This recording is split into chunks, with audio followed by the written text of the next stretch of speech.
And just waiting on everybody to jump into the room so we can start. Hey, Tanya, and, Hello. and John, Hello, hello. and we got another person. We got Dedrin. Get your mic. Get your mic right. And Nicole. And like Nicole, Dedrin, and I were on the stage, but Nicole should be popping in soon. But I'll go ahead and just kind of, kick things off. I was going to say jump things off, but kick things off. Thank you to everybody for attending our panel, which is called Who Has the Best Sci-Fi Fantasy on Digital TV? And this is a discussion on which streaming outlets are bringing the best in speculative fiction content on digital television. And what I will do now is introduce our esteemed panelists, beginning with Tanya Woods. And if you can you wave? I mean, I know people can see your name, but Tanya Woods is okay. It looks like Nicole is in the audience. So yeah, Nicole's in the audience, so we gotta find a way to get her into here. But what I'll do is just do brief intros for each of the panelists. Tanya Woods is an EDM recording artist, songwriter, freelance comic book letterer, and has held assorted roles in film and television. Her Dora Milaje costuming and cosplay work has been featured in Marvel's Becoming web series, and she is a director at the Atlanta Science Fiction and Fantasy Expo. And so she's at the bottom right, and at the top right, we have Dedrin Sneed, who is a futurist, comic book writer, and businessman of many hats. He is a co-founder of transmedia production studio Subsu Media and creator of Sorghum and the Spear series, Turnkey and So Nebula, and is a co-host of the New Wakanda Black Creative Podcast. And then, so wave to the people, Dedrin, if you haven't already. Yes, man. And then we also have John Robinson, who is a creator of the urban fantasy comic Scorpio. And you can find his work in the Kamikaze Web Tales and Corpus, an anthology of bodily ailments. And he is also the host of Beyond the Fourth Wall of Writing, which I've learned a lot from. So if you're a writer, comic book novelist, screenwriter, that's definitely one of the go-to places for to learn everything about writing. So, and myself, my name's Robert Jeffrey. I'm a freelance writer based out of Atlanta, and I am the creator of Route 3, Mind to Event, co-creator of The Crossing, and series writer for Changa and the Jade Obelisk, and Retcon. And I'm also a graduate of the 2017 DC Comics New Talent Workshop. So, but that's all of us. And when Nicole comes on, I will do her intro because she is awesome. She is awesome, folks. Okay, so let's jump into this. The funny thing is there's a panel going on right now with David Ajala, who is in Star Trek Discovery, which appears on one of the many streaming networks we're going to talk about. So I wanted to first, kind of go through each of the major streaming outlets. And there's Nicole Kurtz. Let's go ahead and just do her intro right quick, because she deserves all of the praises and intros in life.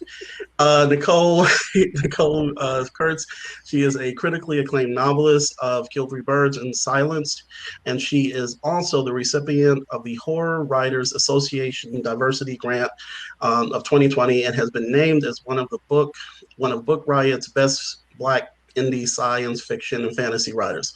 So shout out to everybody on the panel. Hi, everyone. And what's going to make this easy, and we're glad you made it, is that all these folks are my friends. So if you ever moderate a panel, bring all your folks. So that makes it easier. So we're going to start with CBS All Access. One of the things that kind of stands out to me, and I'm going to ask each of y'all to kind of give your, kind of opinions about what works and what doesn't with each streaming service. But one of the things that stands out to me is that it seems as if that CBS All Access is relying a lot on Star Trek, and I'm a huge Trekkie. So my question, I'm going to start actually with Nicole. Do you think it's good to put all of your hopes and promises on one brand, like including Star Trek and the Twilight Zone, from Jump, and then now we have the stand, but specifically Star Trek. Do you think it's good to kind of pull all your eggs in one basket? No, and I don't think they're going. And I think they know that too, which is why they're Mhm. building that whole Paramount platform, right, streaming Yeah. service. Because I think they know too that just having older episodes of CBS shows like Criminal Minds and SWAT Mhm. just isn't. And then newer shows, their new shows are all Star Trek or Twilight Zone, which are older properties in the sense that they have an existing fandom. But if you're not a part of that fandom, Mhm. you're not recruiting newer or younger people to that, right? So it's kind of like, I think they know that that's not a good practice. And Right. so, which is why they're kind of shifting everything to Paramount. Gotcha. So you don't think that the Walker Texas Ranger reruns are bringing people in droves No. so many roundhouse kicks, Right. so many roundhouse kicks. And, Chuck Norris, in light of 2021, is such a problematic character anyway, like a person anyway. So it's like, Right. You really don't. Right? So I I mean- think that's what I think. I think they know that looking at the numbers, I mean, it's all Yeah. bottom line. Looking at the numbers, they realize that Star Trek fans are only going to be able to carry you so far. I mean, you can't put the whole streaming service on Star Trek's back and ask them to carry it. That's not doable. That's not Gotcha. scalable either. Gotcha. And for John, so I know you're. Oh no, go ahead, Tanya. Go ahead, Tanya. Speaking of Walker Texas Ranger, though, they're doing the reboot thing now. The Is that reboot. only available on CBS All Access? I wish. No, God, I wish. No, I'm just no. It's I, not. I hate that show with like 1,000, with a passion, with 1,000 fires. It's a ridiculous show, but I don't. I assume that all of the old CBS stuff is on there. He's got a fan base, and so they're counting on all those Supernatural fans to glom onto that. So. They are. Right. Yeah. And apparently there's no martial arts in the new CW one. So, but one of the questions I have for John is like you're huge into Star Wars, but I think, have you watched any of the Star Trek, any of the new shows on CBS All Access? Has that kind of been a draw for you to watch any of the new Trek? It's a slight draw because Discovery is good. Okay. I'm not caught up on Discovery, but I did watch about half of the first season, I think. And I mean, it's a good show, but like, I don't know if that show is enough. Oh, and Picard, of course, but I don't know if that's enough to subscribe to an entire streaming service, though. It's kind of like, oh, this is a good show, but what else? Right. So I mean, it's I don't know. It's kind of a.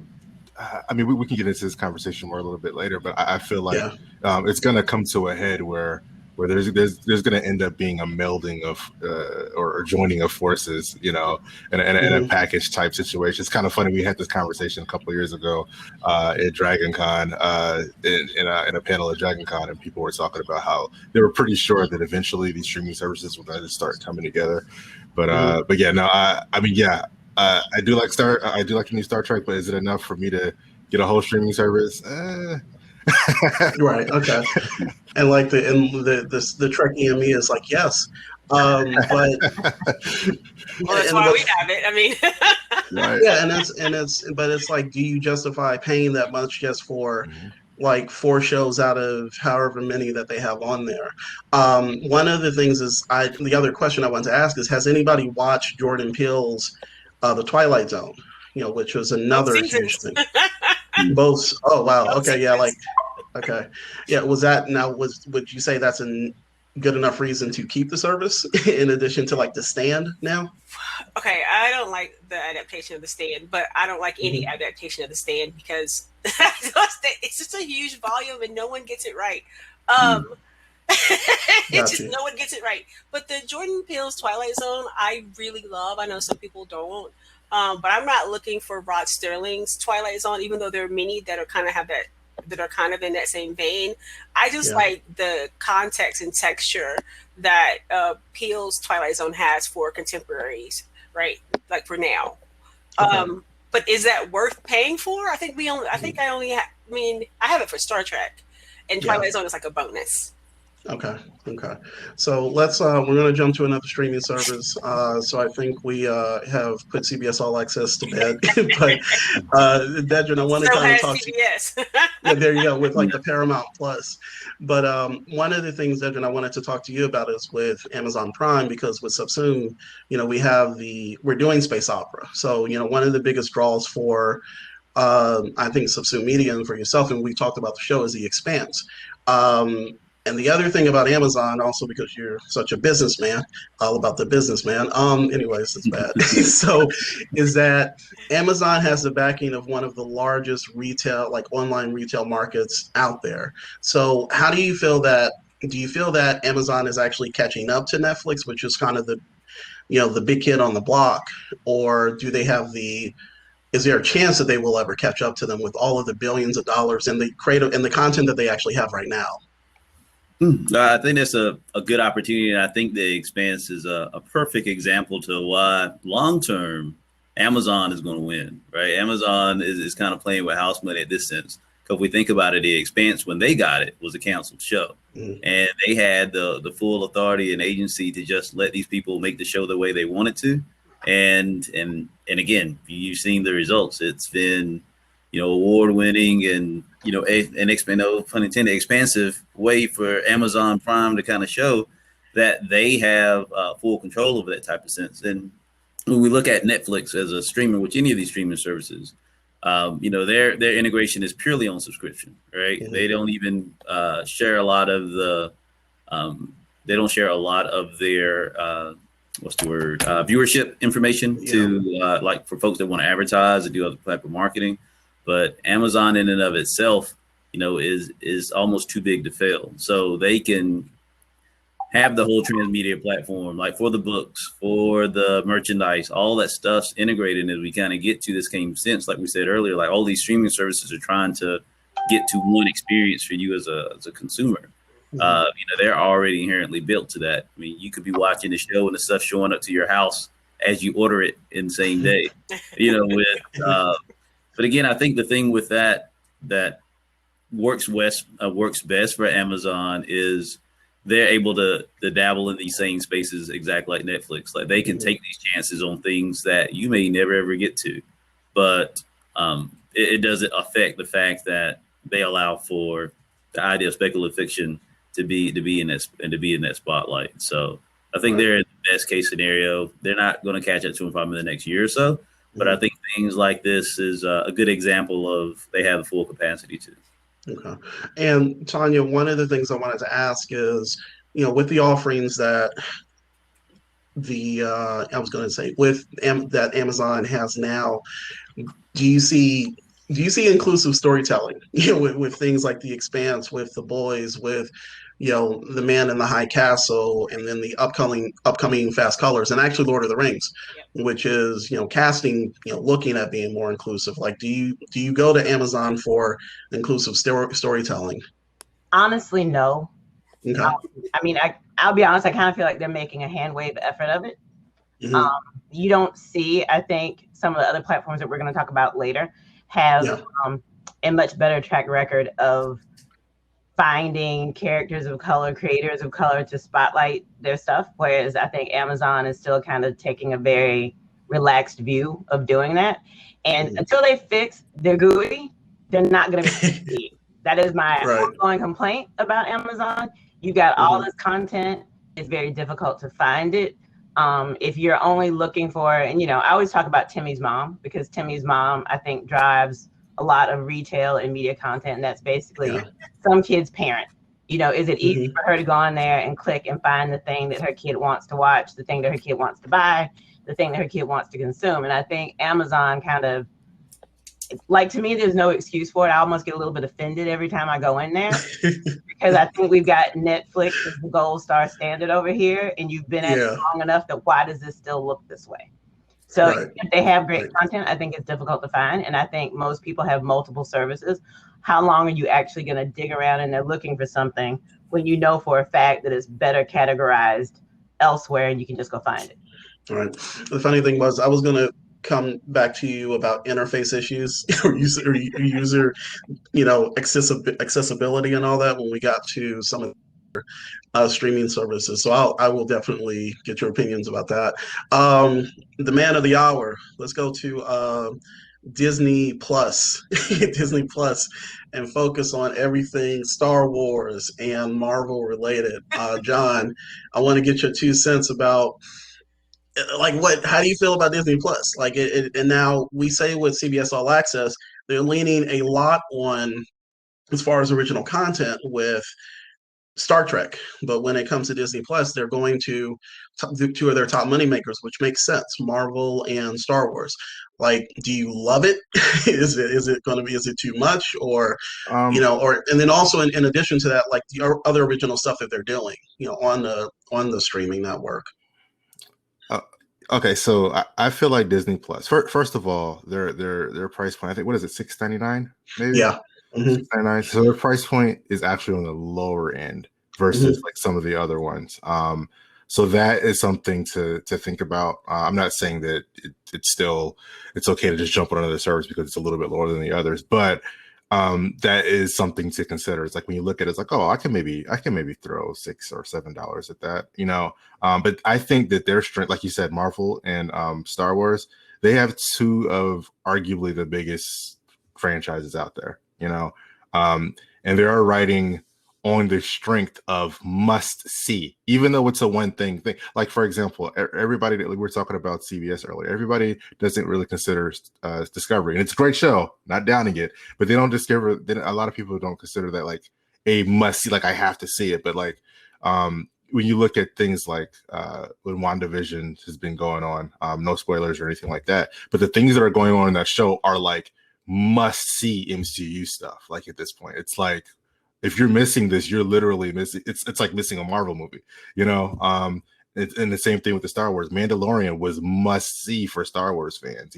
I mean, some people probably skipped it, this, that, and the third. Does it really tie into the bigger story? Arguable, but like at the end of the day, like if you missed that season finale of season 2 for Mandalorian, that was like a big must see. I mean, you got spoiled the next day probably, so yeah, I think they're just writing on the strength of like that, the fact that you have to see. And then there's nostalgia, then there's the kids there, like it's nothing like my kids, it's nothing for me to put on anything Disney and my kids like, oh yeah, we're good, or for me to be like, man, I haven't watched Mulan in forever. Let me go on there, and sing "Let's Get Down to Business," so yeah, I mean, I think it rides on those things, and I think it's working. Plus the price point. I mean, I think having two of the biggest franchises like that is what's really keeping them afloat. Okay, and then one of the things I was going to ask is because you have kids, because we're like adult kids and we love all this stuff, that's coming out. One of the things that I thought about when putting the panel together is speculative fiction for kids. That can include any of the Disney stuff that's out there. I think. Yeah, to your point on that, I love that on Disney they have like. They have like Spider-Man, like the movie Spider-Man that we can watch. And the kids can watch it too, but like Tom Holland or whoever, we can watch Spider-Man. But then also there's the Spider-Man cartoons. So when my daughter comes to say, "Oh, I want to watch Spider-Man," I'm not going to put on Tom Holland. I'm going to go put on the Marvel superhero animated show. Or one daughter says, "I want to watch Star Wars," the younger one. The older one now she watches the actual movies, but the younger one, when she says I want to watch Star Wars, I'm not going to put on Star Wars episode whatever. I'm going to put on the shorts, or actually Rebels works too. She Rebels. Yeah. She was watching, like, Rebels is very kid friendly. She was watching Rebels, like binging it basically. So yeah, access to that stuff for the kids is a big deal in those franchises and outside of them. I mean, I don't know how many times they watch freaking Toy Story 4, but yeah. And so you're not showing the kids the Star Wars where somebody's legs gets cut off and all the Padawans get massacred, right? No. Not doing that. Okay. So one of the so as a part of Disney Plus, Disney bought Fox. So in it, outside of just Star Wars and Marvel, they have access to everything that's Fox related. I want an Aliens TV series. So it's just like Nicole. One of the things I was going to ask is, Fox has all of these offerings as far as like science fiction and fantasy that have been done before. Do you think that Disney Plus will like do an add-on for like older audiences, or are they going to just dump like original material on Disney Plus and like shock and surprise the kids with aliens killing everybody or whatever? Might not be a good point. It might not be a good idea, but like, what are your thoughts on that? Do you think that they will pull more from, or do you want them to, from the Fox library? You know what I want them to take from Fox, right? No. What's that? What do you want? I want them to take, like what everyone's saying, I want them to take X-Men back and do it right. Yeah. I want them to take the Fantastic Four back and do it right. I definitely think they're leaning towards that way with WandaVision, right? There's some things about the multiverse that they're talking about. Yeah. I mean, that's not a spoiler because the new Doctor Strange movie is Doctor Strange in the multiverse of madness. So they're definitely looking at multiverses. And so I'd love to see them do something with that. I don't think they're going to take everything and just dump it into Disney Plus, because they've kind of curated what's on Disney Plus. Mm-hmm. And so I think they're going to continue to curate that as well. And one of the things we didn't talk about was that they have like National Geographic on Disney Plus. Yes. Yep. And all those like Planet Earth videos, those are part of Disney too. And if you're a person like me who likes looking at wildlife and who likes that sort of thing, it definitely is more bang for the buck, right? And I think that's what John was saying. You get so much with this streaming service. You get to look at space and planets and all these wonderful things, in addition to the humongous catalog that Disney already has. But in terms of what Fox offered, I don't see them. Like, I think they're going to be very selective in what they bring in. Mm-hmm. It's just like when you buy or pay for a storage locker that someone else didn't pay for. You have to go through that and look for those diamonds in the rough. You're not just going to take all of that and keep it. And so I think that's what Disney will do. What's more, be selective about what could be profitable for them. Okay. I also think they've made two interesting moves. I like the bundling, because I think that's a opportunity. Hey, Dad wants ESPN. If he can get that for an extra $5 on top of Disney Plus, I'll do that. So it kind of changes the conversation in your household. But I'm also curious about the new, was it Disney Plus Star, or is it just going to be Disney Star, the adult channel that they're supposed to be coming out, that's going to have all those TV shows from all these properties that we just talked about. I think that just because of the list that I've seen of the networks that are going to include in that, I think that might be kind of more of a catch-all. Okay. So, I think we'll get a lot of that content over there. I'm curious as to how they'll bundle it and price it. Like, are you automatically going to get Star because you already have Disney Plus, or am I going to be asked to pay like another $3 for that? And then I'm going to be looking at you funny if you do that, because I'm going to be like, I mean, they already own Hulu, so I wouldn't be surprised if they took some of those Fox properties and dumped them into Hulu. Right. And talk about a segue, right? So let's move into Hulu. Hulu. I sometimes feel Hulu is like the streaming network that gets no love. Like, they ripped away Runaways and put it on Disney Plus. And I don't know, it's just kind of weird, but generally, speaking, when I looked at the speculative, fiction offerings as far as horror, sci-fi, and I was looking for original content, but it looks a lot like a lot of that stuff is brought over from other networks, and they're only just now getting into the speculative fiction, original stuff, sort of along the lines of, I'm looking at my list, I'm trying to be professional and all this stuff. The Handmaid's Tale, Castle Rock, 11/22/63. Apparently they love Stephen King a lot.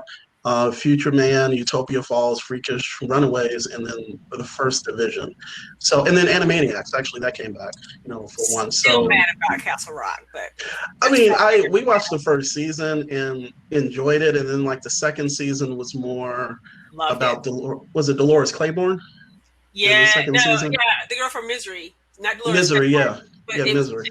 I freaking loved it. But then Misery is one of my favorite books, so I enjoy seeing that character's origin story. But I don't know. I don't know. I was mad. Well, let me ask Dedra, like, what are your overall impressions about Hulu's offerings? It's like, is there anything there, like in terms of the original stuff, or yeah, I mean, just at all. I think it's kind of the contrast to CBS. When CBS came out, right, they put all their eggs in one known property of Star Trek and saying, okay, we're gonna triple down on this one thing, so you know what we're doing.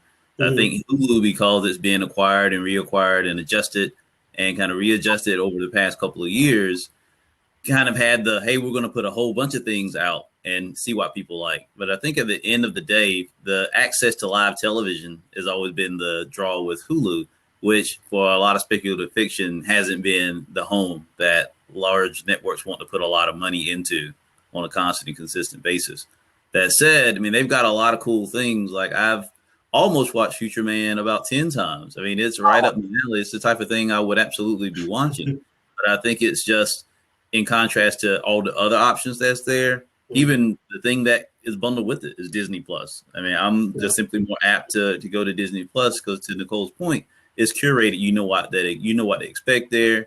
The biggest hits, and it seems like most of their investment seems to be in that space anyway, particularly for the things that I think the panel here is looking for.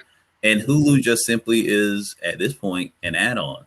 It's got some good stuff there, I know, but again, when we're talking about all these other options, it just never pushes a show, at least in my purview, to something that's that must-watch TV, like John says. So I think it's just one of those, if you feel like you watch everything else, but then you may go through Hulu, it still has the right price point, because that's Disney's strategy, right? Is that, they're covering, again, that same thing with sports and live television and just overwhelmingly, family-friendly products. So it's not that it's bad. It's just, it's a smart kid in a room full of geniuses, right? It's just like they just don't ever get a chance to raise their hand and get the right answer. Everybody answers before them. Yeah. So that's it. They probably got it, but by the time I figure it out, we'll be talking about something else on Disney or Netflix. Well, it's just like, and this feels like it's just a Disney add-on part of the discussion. So let's since this is just like Disney's cousin that nobody talks about, let's move on to HBO Max. And Tanya, let's first of all, there's a couple of points I wanted to hit with this, because we've talked about a couple of the shows that are offered on here. Do you think, and it's one of the things that I actually like about HBO is that they're bringing over the content from HBO to HBO Max. And within the past couple of years, it seems like there's been a bigger push with shows like Watchmen and the other, Lovecraft Country, to show that Black people exist in this space, the stuff that we love. Do you think that, in addition to the original offerings that HBO Max is bringing, that is helping to push them towards more inclusivity? If that question makes any sense? I think it gives them an opportunity to leverage that platform. Okay. In HBO, I think HBO was kind of like the first cable network that was out there producing original content. And I think, everybody else kind of jumped on the bandwagon later after they realized that you actually could get a return on investment for it. And I think it's a bit like Netflix. They actually have so much money already in the coffers. I see them being able to take some risks that maybe some of the other platforms are a bit hesitant to take right now, because they've still got those other 9,000 flavors of. You can park these things over on Max, and it becomes it's just like, there's the HBO Latino channels. And so you kind of got, a channel over here that we said we're going to dedicate this kind of content to, and it's okay because, you have to pay for that one extra if you didn't already have HBO or if it didn't come with some other service. So they aren't really taking as big of a risk. So I think we're probably going to see a bit more. I was actually very surprised at Lovecraft Country, because I saw it and I was like, you know what? I kept thinking, is this actually going to happen? And then, it actually did happen. I was a bit stunned. And I think it surprised a lot of people. I think that it wasn't just brown people watching that made the show successful. So, when you've got the metrics on, we actually can make dollars on this, I think that we'll see more programming from them that way. And they've got an interesting mix of content over there, just kind of in general. I think it looks a bit more like a Disney Plus, you know, than an actual just a regular cable station. So. Okay. And one of the things that we've noticed, and before we get to the granddaddy of them all, Netflix, is that HBO Max and also Hulu to a certain extent, they are bringing over things like anime. They're bringing over speculative fiction from overseas, you know, to more so than I feel Amazon Prime or of course CBS Plus. And I think that especially with the anime market, like when I see that there's a Crunchyroll, I think it's Crunchyroll, you know, hub on HBO, that is awesome because they're trying to tap into, I think, a demographic of younger audiences or audiences like us. I mean, who love anime, and I think that's big. And also when I see previews for something like 30 Coins, I'm just like, wow, you know, that's pretty awesome. So and then also there's also the DC Comics angle where they need to leverage this as much as possible. And that's was one of the things I was going to ask John, because they have all these upcoming shows, like first of all Justice League, and then there's the Gotham Police, you know, Department procedural, and then DMZ, and then Justice League Dark. Do you think that is going to be big with, you know, first of all, inclusion, but then also bringing in more subscribers, you know, starting with Justice League, you know, the Zack Snyder Justice League? Yeah, that's going to get people to watch it either way. Okay. That's going to get people who the people who are the diehard, you know, there is a diehard, you know, Snyder Justice League fan base. They're going to definitely put the money into that. And then everybody else who is staunchly against it are going to watch it because they want to try to talk about why it's bad or whatever the case. So either way, they're going to get a lot of people are going to end up subscribing to watch that. You know what I mean? It's too big to not, you know, as polarizing as those movies have been, it's too big to not be successful. You know what I mean? So like numbers wise successful. So yeah. I mean, I think the Justice League is going to have a huge impact. DC stuff in general. I don't think that if they were trying to use DC as their I don't know, their linchpin or whatever, their ace card or their trump card, I don't know if that would work. But the fact that they have done shows like, you know, big shows like Watchmen was huge, Lovecraft Country was huge. Plus the catalog, I mean, the stuff that they have in their catalog is pretty big in general. And then you're like, oh, and we get DC. Yeah. Like that's, you know, that's kind of like okay, I think I can get with it. I mean, I'm surprised a little bit, maybe just because I'm cheap.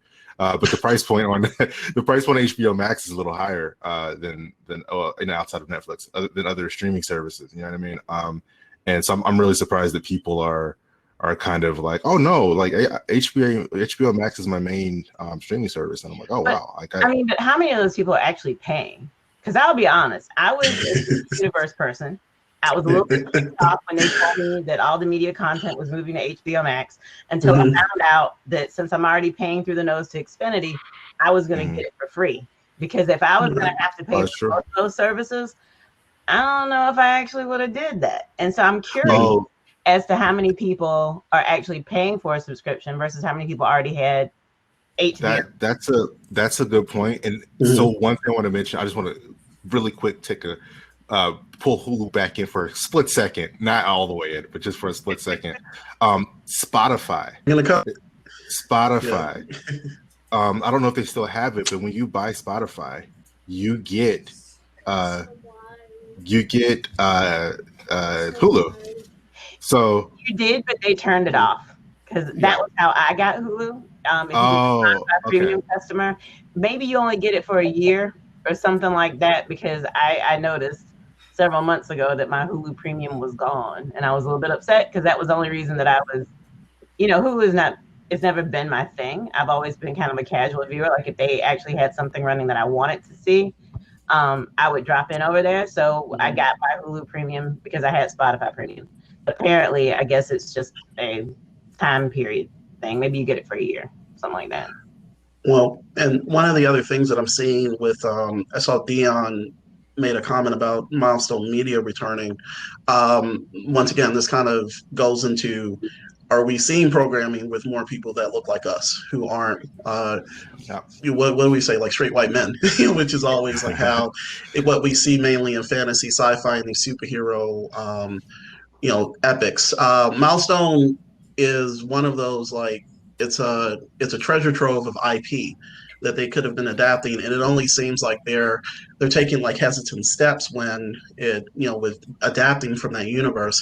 And I think that only recently it was announced by Walter Hamada, who is the head of like DC, films and all that good stuff, that they were going to he called it a risk, putting Static Shock um onto HBO Max, and that was like that, to me that was offensive, because it was just like Static Shock is a tried and true property that people love.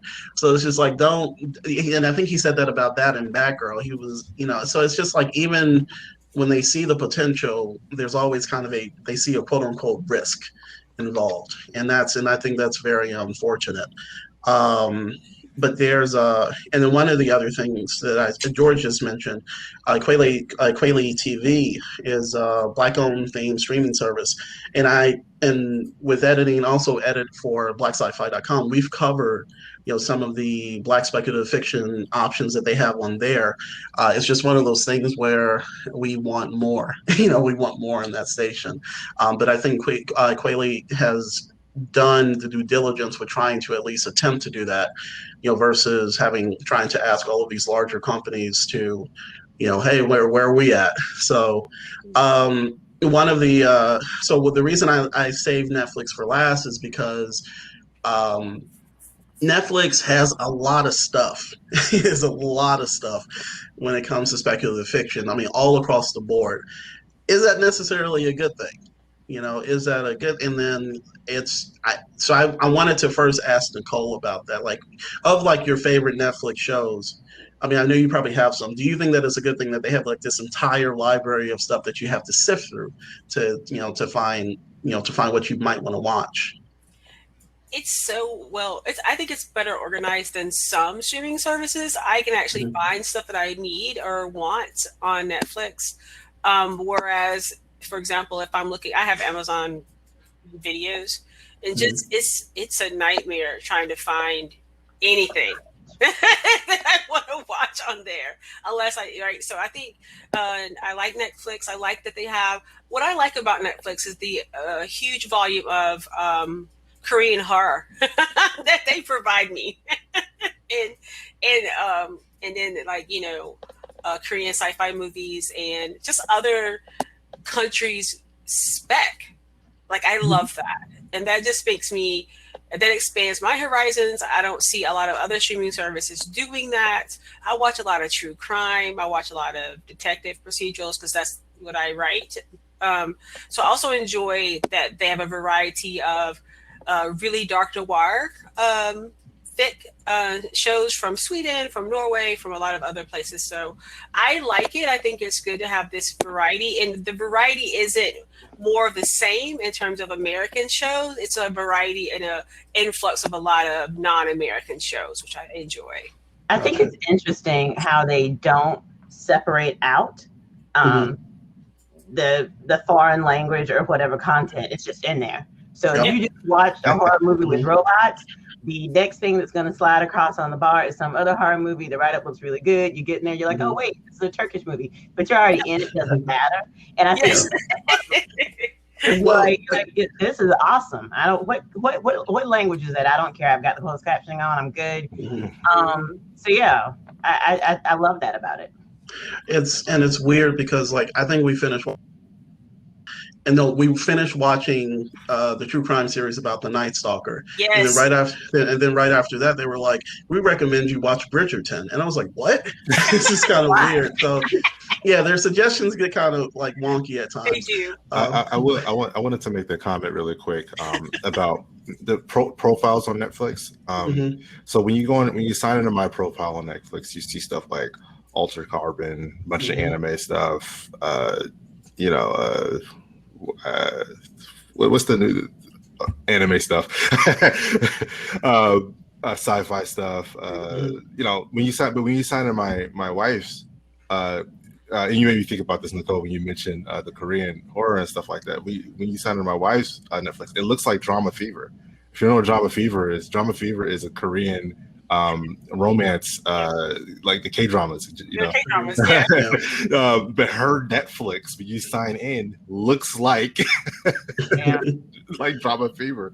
So like, and that by itself speaks to the and my kids too. When you sign in their Netflix, it's all kid shows. Just like that's it. Like there's not, you're not gonna accidentally like, you know, stumble into something that they shouldn't be watching. You know what I mean? I mean, they do have a kids profile section, but even that speaks to the volume of shows they have. And I'm sure if there were other type of TV watchers who just watch true crime or whatever, you would only see that.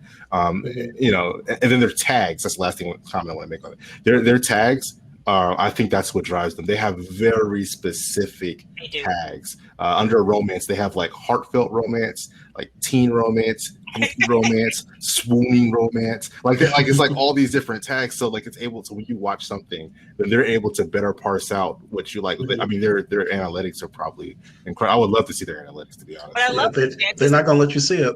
Yeah. I love to see like things like Cannon Busters and there we go. Yeah. There's like, I definitely think that they, right when there was like at the height of Black Lives Matter protests, Netflix, they like, we're going to start developing, and they didn't just say it, they weren't for functionary. Hey, yeah, we support Black Lives Matter. They actually put their money on it. Right? That was where a lot of people left at. You know, I put up a Black Lives Matter. Netflix, their guy put their CEO put the money into HBCUs to develop film education and classes. They put aside money and say, we're going to develop Black-owned properties. Like they took steps to do that. And not to mention that they took Shonda Rhimes and, you know, treated her like a queen. But they're definitely, I think their heart's in the right place. And I think that they continue to push that envelope. And I think they know, like we all on this panel know, that it's a very tight game. That you can't be complacent and you can't just sit back, right? Because you were the first. You have to keep inventing.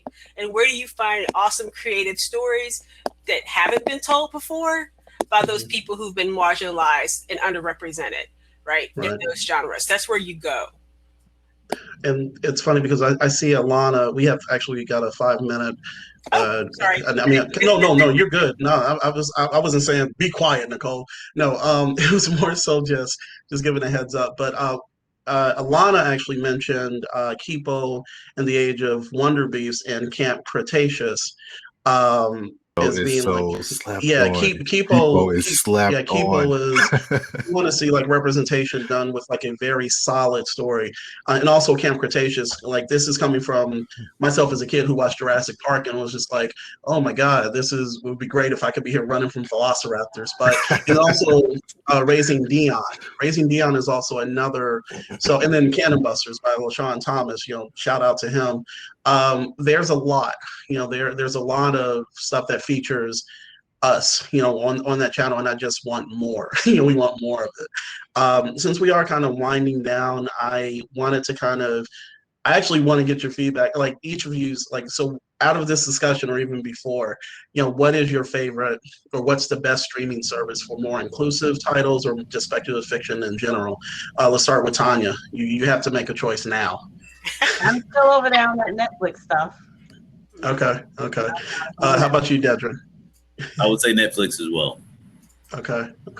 And Nicole? Oh, Netflix. Netflix. Okay. John? It's got to be Netflix. I think it's partially pure volume also, but but Netflix has made a pretty conscious effort also. Gotcha. And for me, it's Hulu. So no, Netflix. No, it's Netflix. But yeah, it's so Netflix seems to be winning the game, and hopefully people can catch up, you know, to them. So I want to use the last few minutes to just give like social media handles or websites right quick before we kind of get virtually kicked out. Once again, I'll start with Nicole. Oh, you can follow me on Twitter at Nicole G. Kurtz. You can find my works at NicoleGivensKurtz.net. And I'm on the second floor selling copies of books for Mocha Memoirs Press. Gotcha. And Tanya? I am Thrill Builds with an S everywhere. Okay. And Dedrin? Yes, with Subsume Media at subsumelife.com and Sorghum and Spear everywhere else. Get that. Gotcha. Yeah, get that. Buy all the stuff from all these people. And John? You can find my work at fourthwall.net. That's IVWALL.net. My podcast is there. You'll get linked to the Green Lantern podcast, which I co-host on. Yeah, you can get my book Scorpio there, or at scorpiocomic.com. Buy his books. Buy that. And my name is Robert Jeffrey. I'm a better writer than I'm a speaker. My website is robertkjeffrey.com. That's robertkjeffrey.com. You can buy all the books there. And shout out to everybody at Virtuous Con for putting together one of the best convention experiences that I've ever been a part of. So, and I didn't have to give out no business cards. I actually sold stuff. So that was great. But thanks to everybody who came to the panel for checking us out, and go out and check some of the offerings that each of these streaming services offer, and try to use some passwords from some friends and family and all that good stuff. I'm sorry. But yeah, I trying to run time until I get kicked out and all this good stuff. But thanks for the questions and thanks for checking us out. And I'm still talking. Okay, there we go. Just got 30 seconds. So there it is. Where's the countdown? This is great. But yeah, and definitely go to Nicole's table. I know she has a booth here, and buy all of the books that she has. And we are getting counted down, are we? Okay. Are we getting counted down? No, no, those are not. It's not the counter. Those are the amount of people that are in the room. Wow. Yeah. I probably should have had a counter, but anyways. You're doing good. Yeah. Thank you, man. Yeah, Dedrin's like my rock. He's like, you're doing all right, man. So, but that's because Dedrin is like the hardest working man in comics. Okay, so we can actually sign out now because I was embarrassing myself. Okay, y'all be good. We're good. See you. Bye. Thanks, y'all. Thanks, everybody in the audience. Bye. Bye.